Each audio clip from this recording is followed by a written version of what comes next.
Flour, eggs, milk. Pancakes are simple to make, but how they cook depends on how thick they are. Scientists at University College London have studied pancake batter and how it cooks.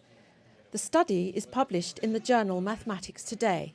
They say understanding the physics behind it can help surgery for glaucoma, a common eye problem that affects over 70 million people around the world. Glaucoma is one of the most common eye conditions in the world, and it causes a vast amount of the visual impairment that we have here in the UK. It gradually affects the nerve at the back of the eye, which causes peripheral vision loss, so that's everything.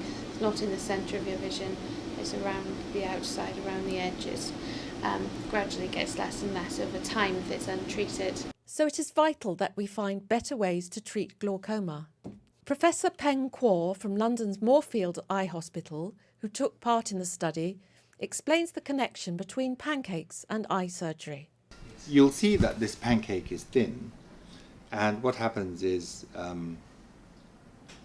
it has different properties to a thicker pancake or a heavier pancake.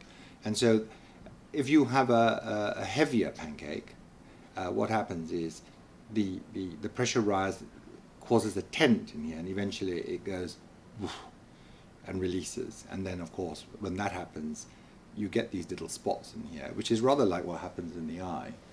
And depending on the thickness and the size of the pancake, you get different fluid dynamics and pressure dynamics underneath the pancake.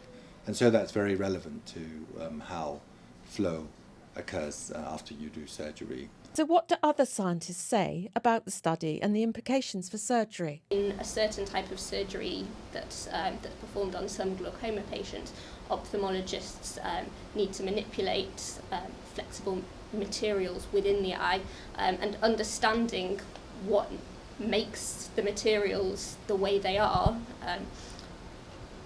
could have significant implications on the success of surgery and beyond that in wider medicine as a whole. Glaucoma is a worldwide problem. Patients depend on eye drops, but surgery is the best option. So improving surgery is tremendously important.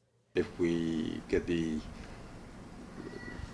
devices right and we get the way the eye scars right and the way the dynamics work and the pressure is very good in the eye, we know that this stops the disease in virtually all patients. And so what it would do is it would allow us to treat patients all over the world, because one of the problems is that in many parts of the world where glaucoma is common, they can't afford drops, they can't really afford the other more complex treatments that take a lot of money.